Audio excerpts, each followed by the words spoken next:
waa Thiès maa ngi leen di nuyu yéen ñëpp seen tur ak seen sant te di jéggulu ci toogaay bu yàgg bi nga xam ne bi la yéen a ngi ko fii toog parce que ay nit boo taxee ñu dagg seen soxla ñëw seet si la war nga leen a jéggulu coono bi ñu def pour ñëw kon nag maag délégation bi ma àndal ñoo ngi leen di jéggulu coono bu ngeen am indi ko fii te may ñaan yàlla suñu boroom yàlla na ngeen dellu fa ngeen jóge woon ak jàmm te li ñu boole tey yàlla na yàlla def ba bu yaakaar tas nuyoo bi maa ngi koy commencé ci sama xarit François Mathieu pendant ànd boo xam ne bii dafa duré lu mat ay 30 ans àndu dëgg la parce que ay nit buñ dul waxante dëgg te itam am ñu fayda xam ñu seen bopp seen ànd du yàgg. François c'est mon frère on a partagé beaucoup de choses ensemble loolu moo tax ma ànd ak moom ñu ñëw tey seet si fii Dame mii toog Dame bi nga xamee bi le François ñëw na fii Thiès dem kër ñoom Jeanne ñoom ñi dañu formé délégation Dame ñëw seet si ma ànd ak PCA mii ñu àndandoo fekk ma Dakar ñu waxtaan ba ñu waxtaanee ñu wax ma seenu bëgg Thiès ak seenu François doyloo leen am na ci ñu ci àndoon sax dañ doon wut ci firnde est-ce que François Mathieu président de la République moo ko wax ne ko demal jàppale ji ma Thiès man ku ma xam ne noonu lu may wax dama koy def diggante suñu borom du ma nax nit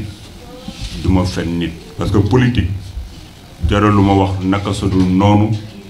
jaralu ma ñàkk fayda jaralu ma dige lu ma mënul jaralu ma wax lu amul ba ma ko naree def ma bàyyi ko dem defi alors ba ñu ñëwee ma ni leen président de la République comme man daf ma doyloo ne ma Thierno kaay nga jàppale ma dama ñëw ma ni ko président yow am na fu bëri ci Sénégal mënoo faa teg sa tànk mais sénégalais yu ci bari dañ naan damay woteel nit ndax nit parce que vote affectif moo am Sénégal ma ni ko kon da ngay seet nit ñi nga xam ne tekki nañ dara ci biir Sénégal tey dimbali ay mbooloo nga jàpp nit ñooñu bu ñu waxee seeni nit ñooñu dañ la woteel mu ni ma Thierno d'accord naa ak yow ci loolu man nga kon fu ma gis ku baax ku la mën a jëriñ lii sama devoir ci ni ma la mën a jàppalee mooy ma boole la ak moom su ko defee nga wax kooku mu dem ci ay mbokkam mbaa ca kuréel ga mu bokk wax ak ñoom bu ko defee ñooñu dina ñëw pour jàppale ci fànn boobu laa jëlee François yóbbu ko fa bi ñu demee président déglu ko mu wax bi mu waxee ba pare président ne ko yow François déglu naa la li nga wax d'accord naa ci moo tax ma bëgg nga dem Thiès François pour jàppale ma kon defe naa ni kuy waxal président Macky Sall doo ñëw ñu tegle ñii tegle seen ay caméra ñii yor seen ay téléphone portable di la filmer ngay wax naka su dul noonu te bu ginnaaw bu loolu weesoo ndaje moo gis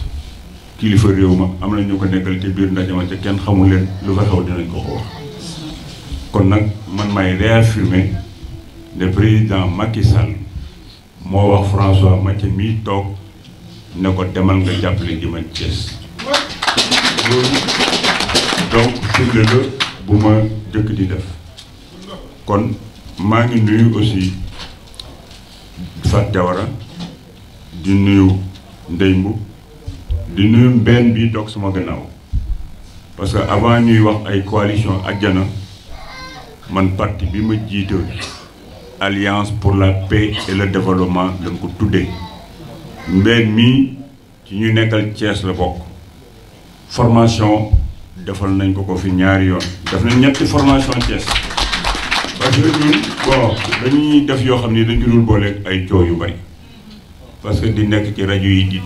tëlli ak di sóob di dem ngay defal nit ñi ba foo tasante ak ñoom ñu reconnaître ko loolu mooy li ëpp solo te loolu yàlla suñu borom daf la koy fay. am na ñu bari xam ñu woon ni Thiès gi def nañ fi ay ñaari secteur def nañ fi ay 3 ou 4 formation ñu bari yóbbuñu ko mais ñi ñu ko defal ñoom duñ ko fàtte te boo liggéey bu ñu waxee ne woteel leen président Macky Sall ñoo dana jëli seen carte dem def ko noonu lañ ko defee Dakar def ko Kolda def ko Bakel def ko Dendey def ko Louga def ko ci communauté Darou Moussi fépp fu ñu taxawal coalition def nañ fa formation jëf jooju ñu doon jëf nag moo tax yeneen sénégalais yor ay parti yor ay mouvement dikk nañu ñun kat yow gis nañ ne bokk nañ ay principe comme war nañoo mën a ànd ci lañ def coalition Àjjana bañ defoo coalition Àjjana ba léegi nag sénégalais yu bëri ñi ngi ñëw di ci dolleeku te li ci nekk mooy suñu defin parce que su fekkee ne ñun lu xuloo ak xaste di maye ñun waa coalition Àjjana du mooyu noonu wax dëgg respecter say adversaire politique respecter doomu aadama yi wax li nga gëm ku ci d'accord ak yow topp la ku ci d'accordul ak yow nga respecter ko mu jëm yoonam nga jëm sa yoon parce que politique jarul xuloo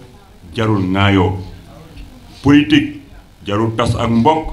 jarul tas kër nit ki mën ngeen a wax bañ a juboo ku nekk respect sa morom ñu dem léegi nag Sénégal dafa nekk réew boo xam ne bii dafa laaj ñuy waxtaan parce que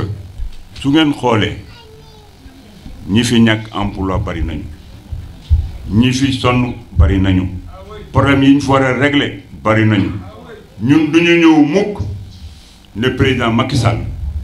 moom la yàlla yónni mooy faj problème mu askan wi loolu duñ ko wax duñu wax mukk ànd ak président Macky Sall du tax ñu ne président Macky Sall rek na la problème Sénégal yi yépp ñun duñu ko wax ànd ak président Macky Sall du tax ñu ni nit ñi amuñu ay soxla yu fajuwul et que lépp sotti na duñu ko wax mais am na benn droit bu ñu am su fekkee dañoo bëgg Sénégal Sénégal nekk réew moo xam ne mii ay kàngam ñoo ko mas di yokk Sénégal nekk réew moo xam ne problème yi fi nekk kenn waru ko foyee bu ñu toogee ñu bari taxaw di laaj ñu natt leen segg leen ñoom ñëpp te ñu xam leen bu baax a baax a baax a baax parce que dañ leen a pratiquer kon bu ñu demee bay tànn di la réew mi di ko joxe pendant 5 ans war nañoo seet kan lañ koy jox ci biir seetlu boobu ñu def ko ak suñu aqulay taala ca am ci droit cay respecter droit wu keneen ñu ni président Macky Sall ñun ni ñu ko xamee ak li mu def ak ni ñu xamee ñeneen ñi moom moo ñu doy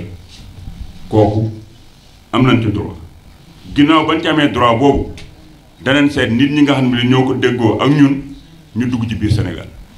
waxtaan ak ñoom wax leen bilan wax leen li mu def ak ban yaakaar lan am ci moom buñ ca paree ñu mu dal seen xel dinañ ñu fekk si ñu woteel ko joxaat ko beneen mandat ñi mu dalul seen xel danañ leen bàyyi ñu dem jaar fañ war a jaar buñ demee yàlla suñu borom mi nga xam ne bi mooy tànn kiy jiite réew buñ ci àggee ca bis ba dana tànn ki gën ci Sénégal mais nag avant ñu fay àgg ñun danañ bay suñu wàllu ci tool bi mooy ñun bu ñu àndee ak nit dañ koy won ne ko gëm nañu li ñu àndee ak yow dañ ciy dem ba jeex mais ci fulla ak ci fayda léegi nag Sénégal benn affaire moo ci am dama ko bëgg a partager ak yéen mais réew boo ko dee yor mais soo nee président Macky Sall li muy def ci njàng mi baaxul xanaa da nga ko ne man bu ma jëlee danaa ko defee nii def ko nii soo ne mbay mi baaxul boo dikkee da nga ne nii laay defee mbay mi mais yéen ñi ci saal bi dama leen di laaj ak seen aqulay taala ñii laaj réew mi naa ci tudd kenn ngeen ma nee na nii lay faje njàng mi kenn ci yéen ci saal bii ku fi xool digganteem ak suñu borom baa ma tegal ko kaamil du ni diw nee na bu dikkee nii lay faje njàng mi xam nga lan moo fi am li ñuy wane ci biir Sénégal mooy lan loo xam ne ñun mësuñu koo xam te ko sañoon dooni yare sa doom mooy saaga ak xaste Sénégal laa gis foo xam ne fii da ngay toog yor sa làmmiñ wu rëy mën a saaga ba am ci poste xam nga réew bu buggee yàqu na ñàkk teggin ak mën a xaste ak mën a saaga nekk li nga xam ne mooy joxe position de pouvoir ñun nag coalition bii ñu nekk Malick Guissé mi ngi nii taxaw Cheikh Assou Faye Sam ma nga ne jóge Darou Moussi Khady Lo mi ngi nii jóge Darou Moussi xam man lan laa leen di wax dama ne li ma leen di ñaan mooy yéen xale yi même man Thierno Lo buñ ma saagaa ci internet ak kii bu ma kenn ci yéen tontu li ma leen di jàng rek bëgg ko ci yéen mooy fu ngeen di waxe mbaa ngeen dox ñu ni xale yi Thierno Lo yii de wuute nañu xale yi diw mali kuy formé say jigéen di formé say xale formé leen ci bëgg seen bopp formé leen ci yar formé leen ci di déglu ak di def choix yu baax mais bu ñu jëmee élection nga def élection comme théâtre dem toog sa kër di xool waaw candidat bii de jaar na kii de moo ëpp mbooloo kii de moo ëpp ay woykat kii de moo ëpp sabar fàtte nga ne ñooñu bis bu ñu toogee ñooy wote ay loi ñooy def ay dogal yoo xam ni moom mooy dal sa kaw ngay jooy guddi ak bëccëg te yaa ko def sa bopp kon ndaje yu mel nii ñun bu ñu ko defee liñ ci bëgg mooy ñu dégloonte boo ku fi jógee boo demee nga yee ka fekkewul woon ak ka juumoo gis nga réew mu amul ay faute amul gouvernement boo gis ci àddina boo xam ne bii du dox am lu baax am lu bon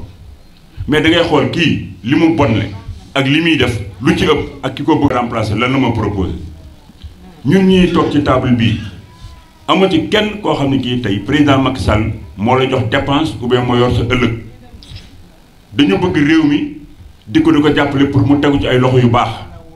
parce que su dul woon loolu ku ci nekk mën ngaa bàyyi politique dem toog parce que yàlla suñu borom dimbale na la loo mën a dunde ak loo mën a yor sa njaboot mais waruñoo tëdd dañ war a jóg pour fexe ñi warta yor réew mi te bu ëllëgee muy dal ci suñuy doom duñ leen bàyyi ñu yàq réew mi danañ ci xar suñu tànk tubéy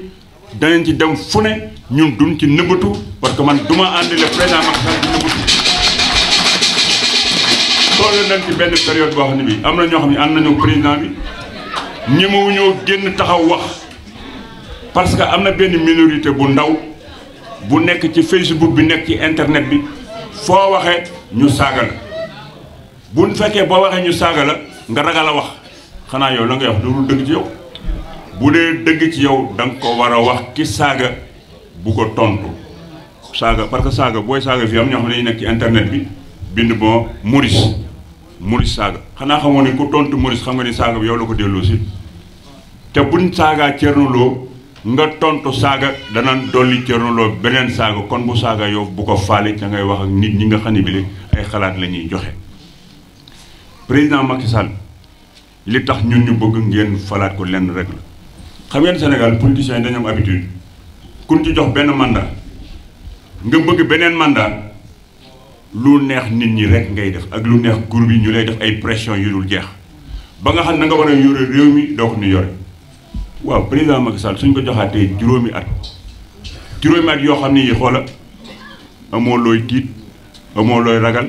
wutaatoo beneen mandat xam nga lan nga war a wax sa aqullahi taala que ni yàlla suñu borom jox na lu moom askan wi yaakaar nañ la nga am juróomi at yoo xam ne wutatoo mandat soo bëggee dara bëgg histoire retenir la di nga liggéey juróomi at yoo xam ne yi doo fi nekk di wax damay def l'état des lieux ou bien damay fi indi justice boo xam ne dañuy fayantoo da nga naan am naa juróomi at naa liggéey sans pression pour bàyyi fi dara loo xam ne li dañ woo ko wooye ëllëg yaakaar boobu la ñu am ci moom yaakaar nag la ñu mën a am te yaakaar naa ni man ni ma ko xamee ak li ma wax bu faluwaatee dana jël ci biir Sénégalais yi ñi nga xam ne mën na noo liggéey te gëm dara ñu ànd ak moom pour que ñu defar réew man nag ku ma wax loolu ma gis ne effectivement boo amee juróomi at yow doo neexal Thierno Lo parce que da nga naan Thierno Lo mi naa ko def pour mu woteelaat ma déedéet parce que yow da ngay jeexal réforme yi nga xam ne defoon nañ ko yépp ci assise nationale nga xam ne moo war a yóbbu suñu démocratie ci kanam président Macky Sall bu ñu ko falaatee su fekkee ñi ko war a wër nañ ko ñi ko war a wax dëgg wër ko di ko wax réforme yépp la mën a def parce que benn bu ko ci yàqal dara moom amul, mais au contraire day rester dans l'histoire politique du Sénégal. kon yaakaar naa ne lépp luy réforme dina ko war a mën a def ba nga xam ne bi léegi buy jeexal 2024 bàyyi fi réew moo xam ne mi def nañ toutes les réformes pour que moom na jëm ci kanam yaakaar nag la nit di fale doomu aadama bu ma ko xoolee ak ñi fi nekk néewuma de ay sénégalais lañ yoo xam am nañ droit jéem a laaj réew mi am nañ droit def seen kemtal kattan pour jéem ko am parce que ay citoyens lanu wante seen programme duggagul sama nopp waxagul ma lu gën li président Macky Sall di def kon damay woo sénégalais yi ne leen def leen attention élection kenn du ko foy da ngeen war a jël seen carte yi yee nit ñi ñu fal président Macky Sall mu terminer chantier yi muy def ak yeneen yi mu ci war a dolli boo ko defee bu fi jógee keneen ñëw jël réew mi jéem a continuer assurer la continuité de l'État mais bu ngeen fi toogee di wax naan waaw comme nañ doon wax ci Abdoulaye Wade rek waaw na puus rek ku ñëw baax na gis nga na puus rek ku ñëw baax na di ngeen ko puus ba indi fi nit koo xam ne kii dina leen indil problème yoo xam dana fi toog la mu leen waxoon du ko mën a def amul coefficient bi mësu yor réew amul relation internationale ay internet ak ay buzz kooku yorul réew yéen ñi bu ma neexoon bu ma jógee fii léegi ñu daal di fees réseaux sociaux yi sama boy yi nekk fii laay jox ku nekk benn téléphone portable ne ko xoolal boo xëyee 8 heures ba minuit del saaga di dugal ci internet bi del xas di dugal ci internet bi léegi ngeen gis internet bi jël beneen visage loolu def nga loolu dañoo fal nit ci yor ay photo ak di coow di wax nii ak itam am benn danger nga fekk réew nga ñëw fekk ko moom franc CFA nga ñëw réew fekk ko mu dugganteeg tubaab yi yenn duggante yi nga ñëw fekk réew moo xam ne bi xoolal arméem taxawul ba nekk armée boo xam ne mën na défendre réew mi nga ñëw fekk réew moo xam ne nii defaragul citoyen ba mën a def sacrifice yi mu war a def am citoyenneté responsable bi mu war a def ba boo jëlee yenn mesures yi kooku attan ko nga dikk ne léegi da ngay ñëw d'un seul coup nga ni da ngay génne Sénégal ci franc CFA ñun ñi ay patriotes la xam nañ monnaie li muy nekk ci réew mais monnaie bala nga koo defar dafa am fekk nga taxawal sa économie bu taxaw économie bu taxaw moo mën a supporter monnaie économie bu taxawul monnaie bi mi ngi mel ni réew mii nga xam ne bi la moo ñu jógee du mu tudd benn réew xam ngeen ko am na monnaie économie am demul fenn parce que économie bu taxawul monnaie mënta am kon da ngay jëkk a defar sa réew ba sa économie taxaw nga defar sa union économique monétaire ba mu taxaw ngeen soog a taxawal seen monnaie kooku nag ay président yu gëm dara yu bëgg seen bopp yuy compter seen réew ñooy defar seen économie defar seen réew soo ko def affaire monnaie muy beneen bi ci dolleeku nga ñëw yow yaa ngi xarab pétrole di wax naan waaw contrat yi niñ ko defee ak ay affaire yooyu mais ñun am na ñoo xam ñu ngi taxaw fii wax ay contrat pétrole xam na ne ñi nga xam ne bile ñoo pertoon contrat pétrole yi ñoo leen jox xaalis pour que ñuy wër di wax fii ñu toll nii ñooñu bu ñu dindee contrat bi ci kii jox ko keneen kii nga xam ne bile moo leen joxoon xaalis pour que ñu taxawoon di coow kon loolu itam nañ def attention ci coowul pétrole bi beneen bi ci dolleeku mënoo dem gis nga France ñun ñëpp ni France yore réew Afrique yi ñun la gën a metti ñun ñëpp bu ñu sañoon tey France génn suñu réew France bàyyi suñu réew ñuy liggéey di dem ak France mais su fekkoon ne tey jii bu fekkee ne tey jii bu nu bàyyi woon jaay d'ici ñu dugg Mali agsi nañ biir Sénégal soo armée MFDC mu commencé di xeex ak Sénégal nga jaxase Sénégal ak Mauritanie ñu commencé xeex dëkk bu nekk ci guerre nga attaqué ko côté Mali attaqué ko côté Casamance attaqué côté Mauritanie yow naka nga mën a defaree njàng ma defar nekk nu doomu aadama yi ñun bugguñu ku ñuy indil guerre bugguñu ku ñuy indil ay problème ca suñu armée taxawagul loolu bu ñu ko bëggee dañuy bàyyi président africain yi ñu toog def une armée sous-régionale boo xam ne bari na doole ba nga xam ne kenn du attaqué Sénégal kenn du ñeme attaqué Mali kenn du ñeme attaqué Mauritanie kenn du ñeme attaqué tel dëkk suñu taxawalee suñu doole ba pare soog na tubaab bi dem leen ca biti mais boo taxawulul sa nit te booba itam na fekk nga former sa citoyen yi ba boo nee damay rompre ak ñëpp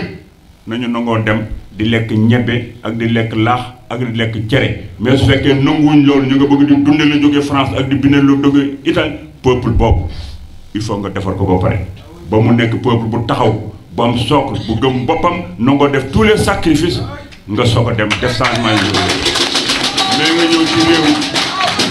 ñëw ci réew moo xam ne bii xale yi du xale yëpp nag am na xale yoo xam ne yii xamatuñu fu ñu jóge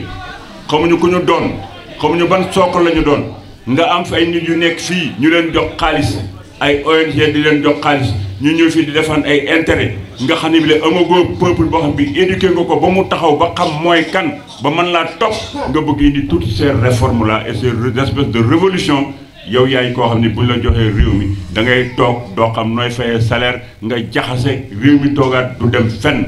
On n'a pas besoin de ça. On a besoin de quelqu'un boo xam ne tàmbali na dara mi ngi koy def lépp parfaitul mais am na lu ci baax am na programme nañ ko dimbali mu àggale ko def réforme yi ñu war a def keneen ñëw remplacer ko Sénégal jëm sa kanam loolu mooy li jara déglu nit ñi déglu ko mais jekki-jekki de waaw man daal kii na fi jóge rek loolu baaxul ou bien nga ne man daal contre naa président Macky Sall comme ñëpp dañ ko war a contre loolu itam du dëgg parce que man ne ànd naa président Macky Sall néew mën a ñëpp ànd ak moom dama naan ñi am gis-gis ñi nangoo déglu nangoo teg seen bët nangoo comparé ñooñu nañu ñëw pour ñu ànd pour ñu falaat ko te def naan yooyu moo ëpp ci Sénégal mais fii am na ñu bari riir moo leen di yóbbaale internet buzz wax ju bari loolu taxawul te gis ngeen mbooloo yi ngeen di gars yi di ko dajale yéen a gën a xam ne yéen waa Thiès xam ngeen ne li ngeen gis fii keroog ñu dajale ko bii France de France bu Idriss Seck dikkee dajale fi lu toll noonu bu Macky Sall dikkee dajale fi xam ngeen ne lu mel noonu dëggul bii Thiès nañ waxante dëgg mbooloo yi ngeen di gis ay mbooloo yi ñuy dugal ci ay oto la rek tey jii bu Abdoulaye Wade aayee ñu dem fekk si ko ba liggéey président Macky Sall woo li ñu fekk si ko ba liggéey Thierno Lo woo ñu dem fekk li ko kon yooyu bu mu leen yóbbu loolu du Sénégal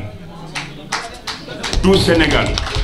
parce que li bindu xooleen Mbàkke li fa xew temps yëpp ma dëkk Touba ma dëkk Darou Moussi dëkk Touba xam Mbàkke loolu dafa am ci ay nit yu toll noonu sax amul biir Mbàkke amu fa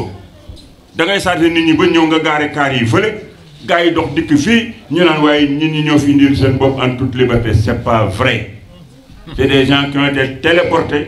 jox leen ay t-shirt foo jëm oto yi topp la bu ndiggee ñu gaaw ci gannaaw journalistes yi ànd ak yow comme da nga leen wax naan gars yi jàppal leen ma li duñ dem filmer di kaar ya yow mi toog fi nga leen woo loolu la ñuy filmer mais nit ñooñu duñu ay nit yoo xam ne ngëm-ngëm moo tax ñu topp la loolu yëpp boo gisee may cité exemple yooyu dama bëgg nit ñi ñu bañ leen a nax seet leen ki leen di proposer programme ngeen déglu ko président Macky Sall li mu def mi ngi leen di wax def naa fi CMU def naa fi bourse familiale def naa fi PUDC mi ngi defar ay tur di yóbbu ci biir àll bi def naa fi DER jigéen ñu bari ñi ngi leen di financer def na lii ci mbay mi Abdoulaye Seck foo daan def léegi 20 hectares yaa nga fay def 30 hectares parce que indi na jumtukaay yi permettre ñu di ko def train bii ngeen di wax TER ñu nekk di ci wax mais réew dafay am gis-gis bu sori xam nga Abdoulaye Wade dafa daan toog dox naan gis nga yéen ñi dama bëgg ngeen déglu ma yéen sama ministre yi fii rek laa gis Sénégal ministre boo xam ne bi moo ko génnee ma ngay may mere pour bëgg ma jox ko audience pour que ñëw fii pour ñaan ma may ko xaalis yéen Nigéria ak dëkk boo dem ña fay nekk ay ministre dañuy nekk ñu am alal soo ko nekk ay ministre buñ génnee duñu soxla président ne wala kaane ci boppam bu ma fi kenn indil marché naan ma sama affaire 100 millions laa bëgg ay marché milliards laa bëgg ngeen di ma ko indil seen bët yi ngeen di gàttal laa bëgg ngeen bàyyi ko ca xool fu sori réew da ngay bëgg sa bopp bëgg lu sori TER dañ ko war a am Maroc ngi nii def ci benn yeneen réew yi di ko am da ngeen bëgg Sénégal xaar ba Maroc am ko Congo am ko Mauritanie am ko ñu soog ñu koo jox te man koo def nit sa bët dafa war a rëy du ñu ay wala kaana dëkk bi ñu dëkk ay nit ñu mag ak ñoo baax ñoo fi nekkoon kon suñu gis-gis dafa war a sori pour que ñu mën a liggéey pour àgg fa réew yëpp àgg kon buñ leen nax ci ay buzz di leen nax ci ay wax ju bari ku fi ñëw lu mu wax na ngeen ko poser question yow voilà nee nga Macky Sall li muy def dara baaxu yow wax ñu nag léegi looy def koo ko ci wax mu noppi parce que amuñu programme yéen a ngi nii ma laaj leen nee naa leen wax leen ma benn programme benn candidat bu ngeen fi dégg xam nga leen mooy seen programme xaste waaw la dynastie Faysal jël na alal ja jox na ko rakk ja dëkk na fii sàcc na pétrole bi sàcc na def na lii def na lii mais yow boo xaste te waxoo boo dikkee nooy faje loolu mais réew mi du dem ca képp ku fi yor pouvoir di nga am lu ñuul di nga am lu baax parce que suñu société ni mu tëddee mënoo fee nekk président de la république man Thierno Lo ma ni président de la république la voilà du ma dimbali kenn ci fonds politique yi ku gaañulu ku nelawle du ma la jaale ku ma ñaan paasu Màkka du ma la ko jox képp koo xam ngi dikk nga diis ma soxla du ma la ko jox dama naan état ku ko fi def doo fi yendu ku ko fi def doo fi yendu te koo fi def sax da nga dul sénégalais mënoo nekk sénégalais ba pare nit ñi di diis ay soxla nga ne doo ko faj dañ lay bañ kay ngay luubal nit di sàcc nga di ko protéger ak itam nga jël alal bi di ko jox sa bopp ak di ko denc lañ wax mais am na yoo xam ne moom ci suñu société lu bopp mënuñoo koo ñàkk bañ a def te réew moo gis am na ay cadavre ci biir ca Sénégal du réew mi gën a naq ci réew mi de léegi xam ngeen France moo ñuy dimbali mais xool leen Macron ngi ni président France bi xool leen fi ni nii li muy def ma ngay dem bay dajaleeg parti politique yëpp mouvement yëpp di waxtaan ak ñoom ci naka lay régler réew mi te pourtant bërki démb rek lañ ko fi fal mu jël ña nekkoon France yëpp yóbbu leen retraite ne léegi moom nit ku bees la ñëw na c'est la France en marche c'est la relève générationnelle alors il vient pour régler les problèmes de la France mais ma nga ne dem problème Sénégal ko gën a calme fi mu ne nii France Sénégal ko ëpp jàmm fii ñu toll nii ca li ñuy xeex lan la ñuy xeex mooy seen pouvoir d'achat mooy seen dund gu metti la ñu nekkee ba wàcc di taal ba ay bakkan yu bëri dee nañ fa mais yéen seen réew mi ñun ñoo ngi sant yàlla ana ñu fi dee fi ne nii pour le moment yàlla bu fi loolu am mën nañoo def suñuy élection ci jàmm fal ki ñu bëgg a fal ci jàmm jàppale ko mu yor réew mi te kooku nag man je vous propose ngeen jàppale président Macky Sall jàppale ko mooy lii sauver Sénégal parce que ñii buñ fi dellusee ay juste xoola ay fayantool lan ñu fi indil jàppal kii tëjal kii jàppal kii tëjal kii yéen ñoom bu ñuy tëjante yéen fu ngeen di nekk yéen ngi toog soxla seen dépense soxla seen liggéey mu nekk benn groupe politicien buy jàppante di tëjante seen biir te heure bu leen neexee ñoom ñu doon tëjante ñu àndandoo jubóo régler seeni problème au détriment du peuple sénégalais yéen a ngi nii def nañ fa affaire CREI yi ba mu jeex ba ñuy def CREI bi fu ngeen nekkoon yéen bokk leen woon ci ñi ñuy tëj de ci ay sénégalais ngeen war a am liggéey période bi ñuy wax naan jàppal Karim bàyyil Karim yéen ngi toogoon ci télévision yi di leen seetaan fu mu mujj tey ana Karim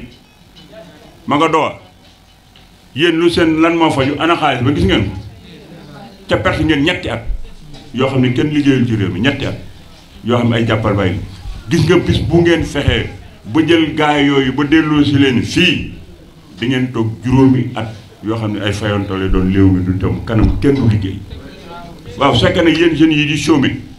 ak yéen jigéen ñi bëgg seen doom yi tekki ak yéen ñi nga xam ne yor ngeen ay soxla yu ngeen bëgg a faj est-ce que mën na te ngeen toog juróomi at yu gaa yi toog fee di xeex ngeen toog di leen seetaan il faut ngeen lànk ne président bi fi nekk comme bu faluwaatee du fi indi problème yooyu moom day continuer ca du fi nekk jox naan maa ngi soog a ñëw léegi il faut ma xool réew mi ni mu tëddee pour que ma seet fu ma leen di yóbbu moom danaan man maa doon def pendant juróomi at xam naa li may def maa ngi continuer bu ma jeexalee Sénégal jël keneen yàlla nag dimbali ñu ba ñu àgg fañ bëgg àgg loolu daal laa bëggoon am yéen waa Thiès pour partager ko ak yéen ca di féliciter encore Dame ak mon ami François Mathieu di lii ñu fi def nañu continuer di expliquer nit ñi ba le 24 février ngeen falaat président Macky Sall jigéen ñi nag wax ngeen fi loo xam ne lii ñun bu ñu demee lépp loo xam ne lii mën nañ leen koo defal ci affaire formation bu soobee yàlla dañ fa envoyé suñu formatrice yi ñu ñëw ñun ñu bay suñu wàll ci tool bi leen li des na ñu dox ko ci loxo yàlla suñu borom te ñaan yàlla bu yaakaar tas maa leen dama kontaan ndax fekk naa fii samay mbokk Cees yëpp fekk si naa samay xarit samay doomu ndey te fàttewuma suma grande sœur Marie-Jeanne Diémé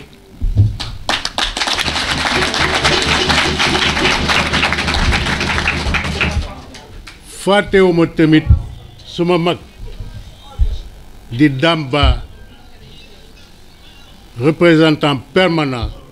suñu coalition Adiana fii ci Thiès. micro gën a jege. maa ngi koy féliciter moom ak équipe am yëpp ngir organisation bu rafet bi tey nag dama ànd ak suma xarit suma am di jàmm le ministre Thierno Lo, président de la coalition Adiana.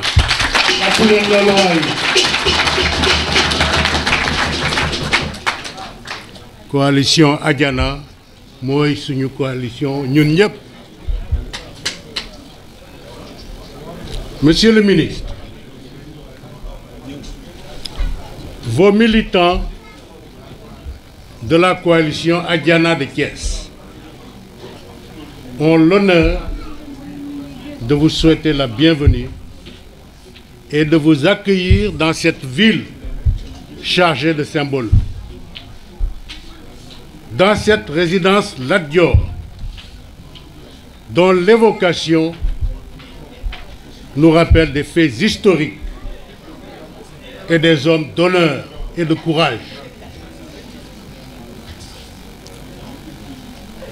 Votre présence les honore. Ce sont vos sentinelles, monsieur le ministre. Ce sont vos soldats. Ce sont ceux grâce à qui vous allez assurer au président de la République une brillante victoire à l'élection.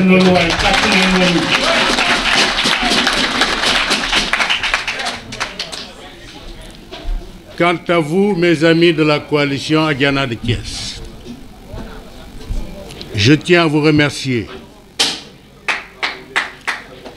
Je tiens à vous remercier pour la confiance que vous m'avez donnée, pour les gestes d'affection et le respect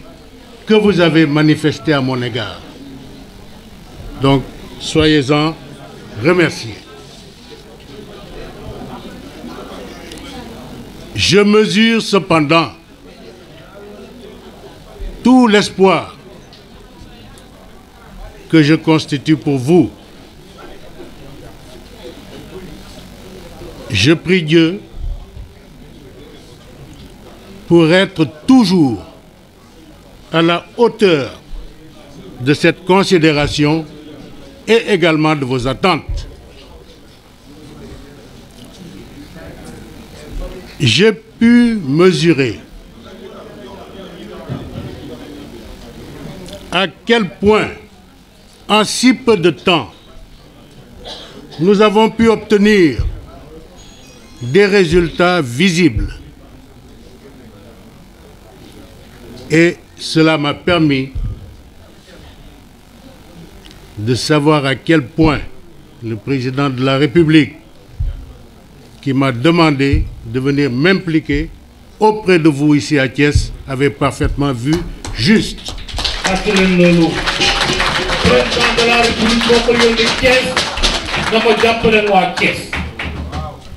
Mais je tiens à remercier le président Thierno Lo, qui a été à l'initiative de cette belle rencontre. Comme c'est un honneur qui est fait à nous tous, je vous demande d'exprimer votre satisfaction en l'applaudissant très fort.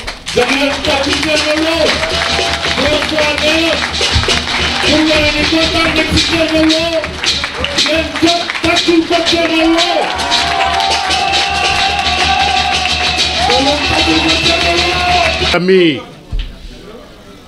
que je vous remercie, je suis fier de vous. J'ai vu le travail sérieux, méticuleux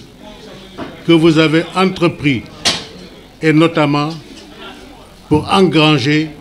en si peu de temps autant de parrainages. Mais sachez que le parrainage n'était qu'une étape. Je sais que vous pouvez faire plus et que vous ferez plus. Vous saurez expliquer à tous ceux qui sont loin des agitations politiciennes pourquoi Macky Sall est le meilleur choix pour le Sénégal. Mais je vous connais, mes frères, mes sœurs de Thiès, nous n'avons pas besoin d'être dans l'invective, dans l'injure. Restons ce que nous sommes, c'est-à-dire des gens civilisés, respectueux des autres, à l'image de notre candidat lui-même. Macky Sall n'est pas dans l'utopie, encore moins dans la calomnie. Il travaille, il réalise, et ça se voit, vous le savez. Notre intime conviction, c'est que Macky Sall est l'homme de la situation.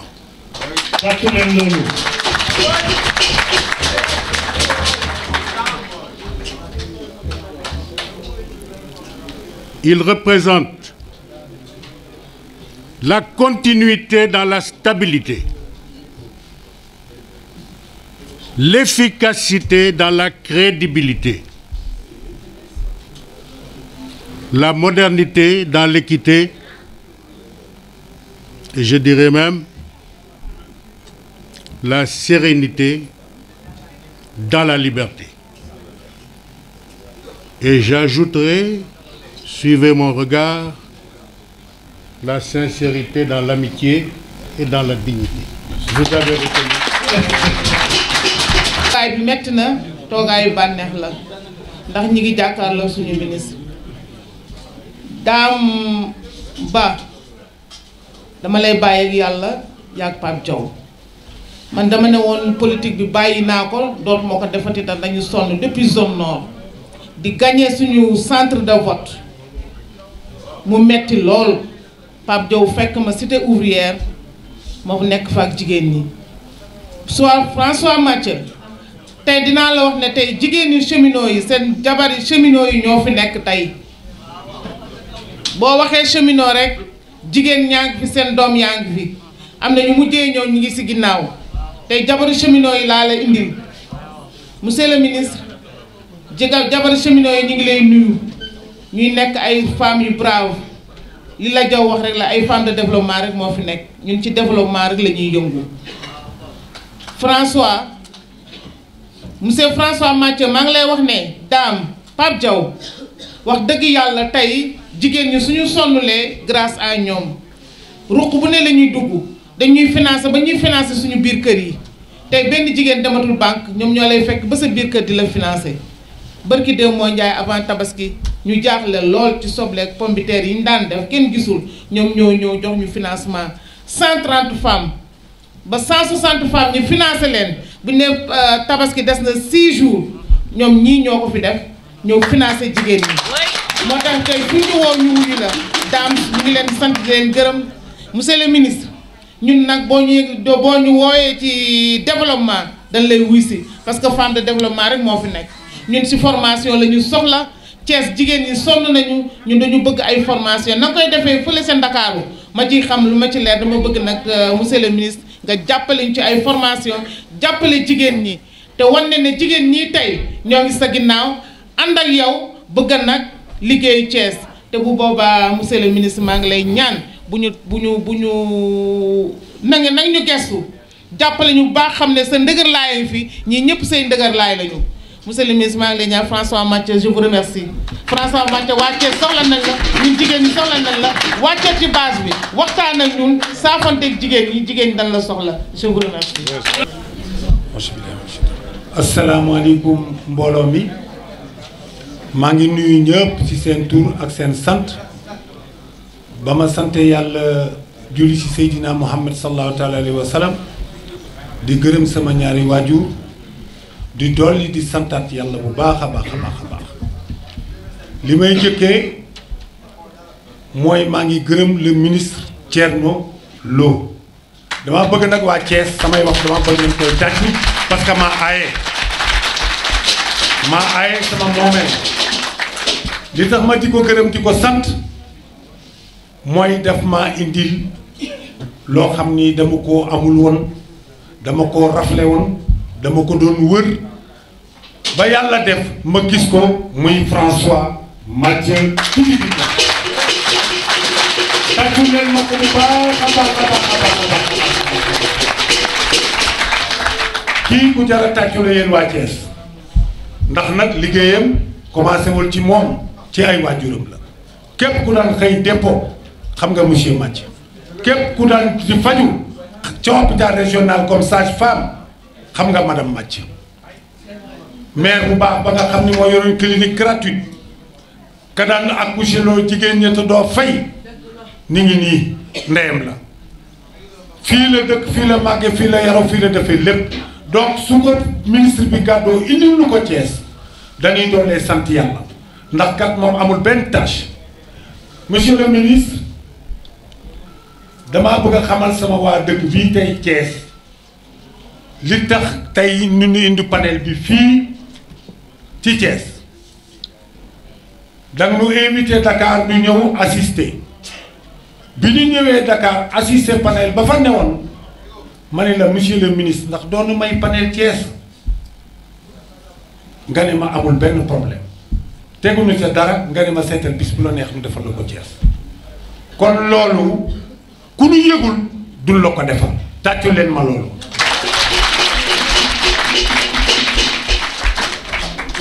kon nag yéen waa Thiès dama leen bëgg a xamal ni leen ministre Thierno Lo dafa nekk jàmbaar ci biir jàmbaar yi dafa nekk nit ku am yar ci ñu yaru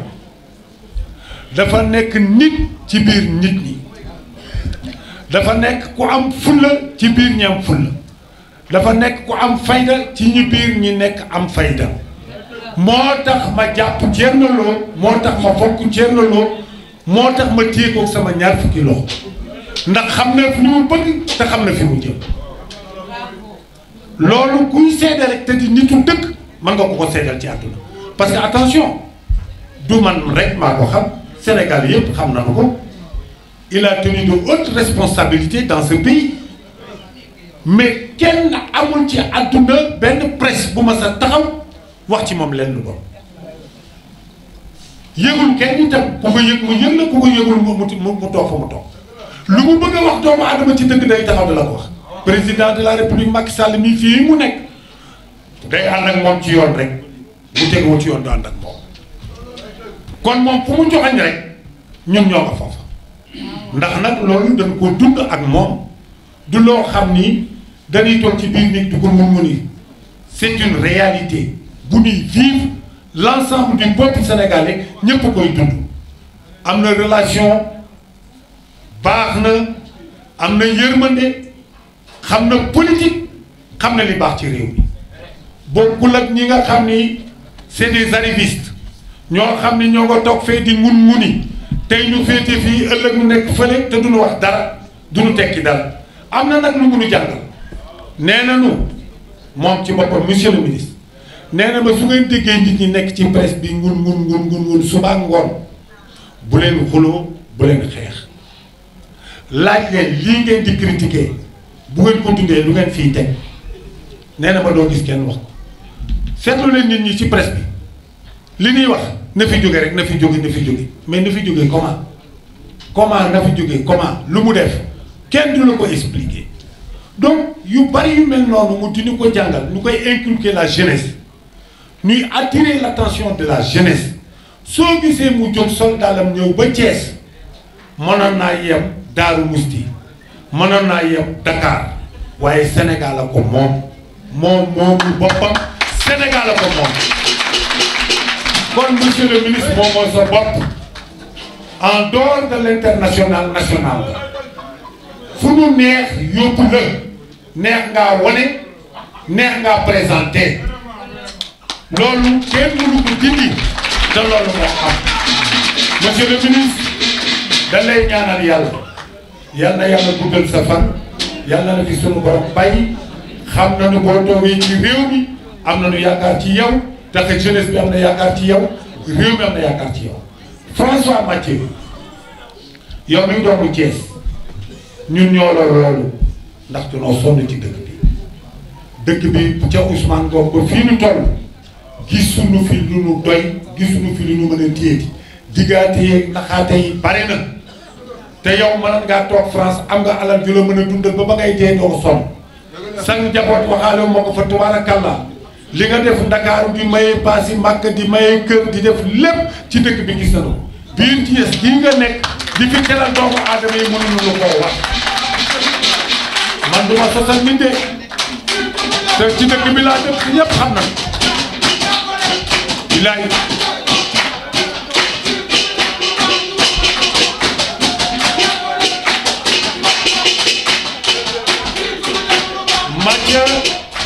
Mathieu, c'est une chance pour nous Thiessois.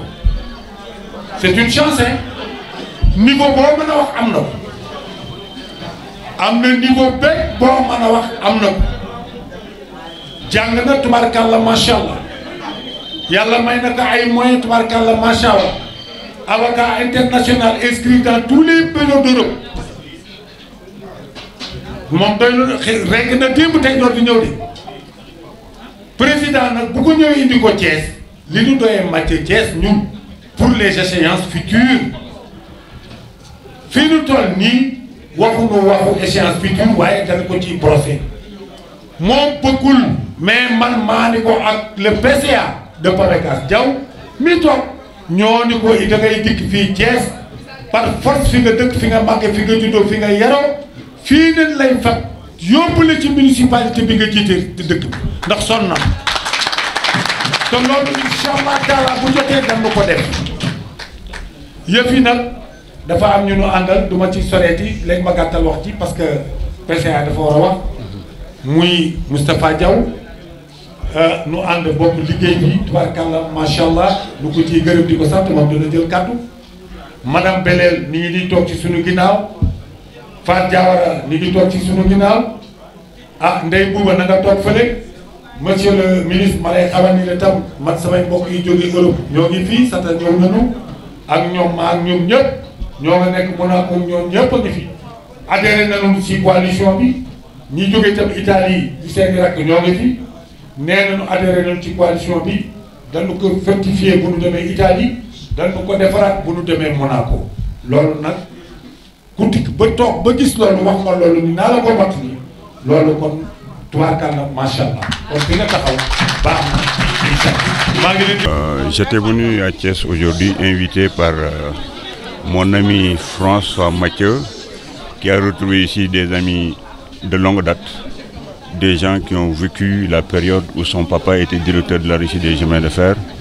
où sa maman était sage-femme dans cette ville. Alors ce dernier ayant rencontré le président de la République, il lui a dit que j'avais des possibilités de faire quelque chose à Thiès. Le président lui a dit que je compte beaucoup sur la ville de Thiès et je voudrais qu'un natif de Thiès puisse aller m'aider au niveau de Thiès pour rassembler, partager mon bilan pour une validation en 2019. C'est pourquoi aujourd'hui je suis venu ici. Ils ont mis en place une section de la coalition Adiana. Donc ils m'ont invité pour venir partager le bilan du président de la République, son Excellence M. Macky Sall. Aujourd'hui j'ai expliqué, nous avons expliqué aux populations de Thiès et partagé avec ces dernières le bilan du président Macky Sall. Nous leur avons demandé de faire preuve d'une sérénité et d'une lucidité qui leur permettrait d'écouter tous les candidats. Qu'est-ce que ces derniers proposent Et qu'est-ce que le président Macky Sall a de plus que? Dans la discussion, on s'est rendu compte que celui qui avait un bilan, qui a fait bouger tous les secteurs de l'économie, c'était lui. Il a un plus par rapport aux autres candidats, c'est qu'il est le seul candidat qui, s'il est réélu en 2019, ne va subir aucune pression d'opinion ou de groupe. Il va avoir la latitude d'avoir le comportement d'un homme d'État. Un homme d'État, c'est quelqu'un qui pense aux générations futures et qui travaille pour l'intérêt général au détriment d'intérêts particuliers. Il aura la possibilité d'assurer une continuité parce qu'il ne va pas faire l'état des lieux. Il termine un programme et il décline ce qui reste de son programme qu'il a déjà décliné lors du congrès. Et en plus, le président Macky Sall sera celui qui sera capable de mettre en œuvre toutes les réformes issues des assises nationales et toutes autres réformes proposées par les Sénégalais pour que nous puissions avoir un pays stable, un pays qui est sur la rampe de l'émergence. Donc c'est cette confiance que nous avons partagée avec les populations thiessoises. Et tous ceux qui étaient dans la salle, à cause du silence qu'ils ont apporté à ce que nous disions, à cause de l'écoute, ont montré ce que nous disions les intéresse beaucoup. Et nous leur avons demandé de poser la question à chaque candidat: qu'est-ce que vous nous proposez de mieux que ce que le président Macky Sall a proposé? Je leur ai posé dans la salle: quel est l'un d'entre vous qui peut me décliner le programme d'un candidat? Aucune réponse. Et pour dérouler ce que Macky Sall a fait, il est très facile de parler de CMU, de couverture maladie universelle, de Promoville, de Promocaville, de beaucoup de choses que les Sénégalais vivent dans leur chair et qu'ils voient tous les jours. Il a un bilan. Laissons-le continuer pour qu'il puisse parachever et décliner l'autre ambition qu'il a pour le Sénégal. Vous estimez que ce bilan déjà est positif, mais au moment où le Front social est en ébullition, Monsieur le ministre, comment expliquer justement cette levée de bouclier contre le président Macky Sall? Il n'y a jamais un régime qui donne satisfaction à toutes les demandes, à tous les manques. Aujourd'hui, nous sommes un pays aidé par la France. Regarde ce qui se passe en France. Les gilets jaunes sont en train de bouleverser la République française. Le président de la France est en train de convoquer des consultations. Il peut même aller à un référendum. Parce que quelle est la doléance majeure là-bas? C'est le panier de la ménagère, c'est la demande sociale. Donc ces gens ne sont pas satisfaits de leur pouvoir économique et de la manière dont on les a gérés, les réformes, tout ce que le président Macron a mis en place impacte sur leur vécu quotidien. Donc ce pays qui nous aide, qui était la métropole, qui avait colonisé le Sénégal, est aujourd'hui en ébullition. Aujourd'hui, est-ce que vous avez vu le Sénégal en ébullition? Il est vrai que nous avons des problèmes d'éducation, des problèmes de chômage, mais tout ça, ça ne se règle pas en un jour. Et il n'y a pas de messie ici qui viendrait régler tous les problèmes du Sénégal. Il y a une forte ambition, il y a une vision qui est déclinée, il y a un programme qu'on met en œuvre et qui donne des résultats. Il faudrait que celui qui a commencé à faire bouger les choses, que nous puissions l'aider et ne pas lui mettre des coroques en jambes ou bien faire un éternel piétinement et un éternel recommencement. C'est ce que nous sommes en train de partager et c'est ça que nous voudrions que toutes les personnes qui ont assisté à cette manifestation d'aujourd'hui puissent porter ces mots d'ordre pour les partager, pour que nous puissions passer très facilement le 24 février 2019. L'eau est connu par son franc-parler et si vous soutenez le chef de l'État, c'est sur des principes. Mais est-ce qu'aujourd'hui, en tant que personne avertie, le président peut passer au premier tour? Je dis que le président peut passer au premier tour parce que contrairement à ce que vous voyez, l'agitation au niveau des réseaux sociaux et le petit groupe qui met de la pression sur tout le monde par des injures et des invectives, ce n'est pas le Sénégal des profondeurs. Parcourez les campagnes. Moi, quand j'étais ministre de l'Environnement, il m'arrivait de voir des villages qui me disaient: Monsieur le ministre, vous faites les pare-feux pour lutter contre les feux de brousse. De grâce, permettez-nous pour que nous puissions avoir des pistes qui nous permettent d'atteindre notre village. Aujourd'hui, le PUDC est en train de créer des routes, de créer des forages, de créer de l'énergie solaire dans les villages. Pensez-vous que ces villages qui ont bénéficié de ce bien-être paysan-là vont refuser de voter pour le président de la République? Pensez-vous que la maman qui n'a jamais mis ses pieds dans une banque entre dans une banque ou au niveau d'un bureau de poste pour prendre 25 000 francs, il n'a jamais pensé qu'il allait tenir un chèque ou bien venir prendre de l'argent dans une banque? Pensez que ces mamans qui bénéficient de ces bourses familiales vont cracher sur un mandat du président Macky Sall? Pensez-vous que ceux qui pensent que le chemin de fer est un des leviers de l'économie qui soit au courant de tout le projet pour la mise en France de la voie ferrée, pourrait aujourd'hui dire au président Macky Sall, je vous dis non. Pensez-vous aujourd'hui que le président Macky Sall, qui est en train de faire la couverture maladie universelle, qui a réglé les problèmes de dialyse, qui est en train de mettre des plateaux au niveau du Sénégal pour que nous arrêtions d'aller en Tunisie, au Maroc, pour aller nous soigner, que nous puissions aujourd'hui nous soigner au Sénégal. J'aurais pu continuer. Les Sénégalais sont d'une lucidité telle que c'est des bilans sectoriels que ces Sénégalais sont en train de faire. Et ils vont voter suivant ce qu'ils vivent et ce qu'ils constatent dans leur secteur d'activité. Et ce ne sont pas les trucs d'Internet, ce ne sont pas les mobilisations populaires qui vont déterminer le choix des Sénégalais. Ça, je crois qu'il faut qu'on le comprenne. Maintenant, vous avez parlé de mes principes. Vous savez, ces principes, ils m'ont toujours guidé et ces principes continueront à me guider. Nous ne défendrons jamais l'indéfendable. Nous ne serons pas là pour être des laudateurs ou bien pour attaquer des adversaires. Parce que ceux qui sont en train de compétir pour être des présidents de la République du Sénégal, ils en ont le droit. Et c'est le peuple qui valide. Mais qu'on nous reconnaisse, nous, aujourd'hui, notre liberté de choix, d'action et de partage du plan de Macky Sall pour qu'il soit réélu. C'est ça la démocratie. Le comportement d'un démocrate, c'est de respecter les choix des uns et des autres. Et nous avons l'habitude de dire, ceux qui nous accompagnent et moi, de dire, essayons de débattre toujours sans nous battre pour que nous puissions ne pas avoir des consensus, mais pour savoir ce que les uns pensent de ce que nous faisons, c'est des postulats en démocratie. Un arbitre doit être neutre. Qu'est-ce que vous pensez de l'organisation de ces élections confiées au ministre de l'Intérieur? Personne ne peut plus frauder les élections au Sénégal. Toutes les alternances que nous avons connues ont été gérées par des ministres qui sont partisans, qui sont du parti au pouvoir. Aujourd'hui, personne ne peut frauder. Parce que vous, les journalistes, là, quand nous serons au jour de l'élection, quand les PV vont sortir des bureaux de vote, on va les afficher avant qu'on arrive chez nous. Vous êtes en train de publier les résultats. Les partis politiques partent avec leur PV. Donc, ce que les gens devraient faire, c'est de parcourir le pays, de donner leur programme alternatif et de laisser aux Sénégalais le soin de choisir, mais personne ne peut voler les élections au Sénégal. Monsieur le ministre, voilà. Aujourd'hui, Karim Wade a retiré sa carte nationale d'identité. Il ne peut pas voter aux prochaines élections. Quelle appréciation en faites-vous et quel avenir pour le PDS? Ben, j'aurais fait pour votre première question vous répondre pour vous dire que M. Karim Wade est un Sénégalais comme tous les autres. Peut-être qu'il y a des Sénégalais qui n'ont pas encore reçu leur carte d'électeur et pourtant on n'en parle pas. Que Karim reçoive sa carte ou ne la reçoive pas, il sait par quelle porte taper et quelles sont les juridictions qu'il peut saisir pour qu'il puisse jouir de ses droits en tant que citoyen sénégalais. Karim, c'est un Sénégalais que je respecte beaucoup. S'il est lésé quelque part, il n'a qu'à saisir les institutions qui sont habilitées à lui donner droit.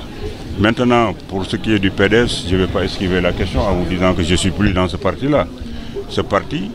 fait partie du patrimoine sénégalais à cause de l'homme qu'il a créé, qui est le président Abdoulaye Wade.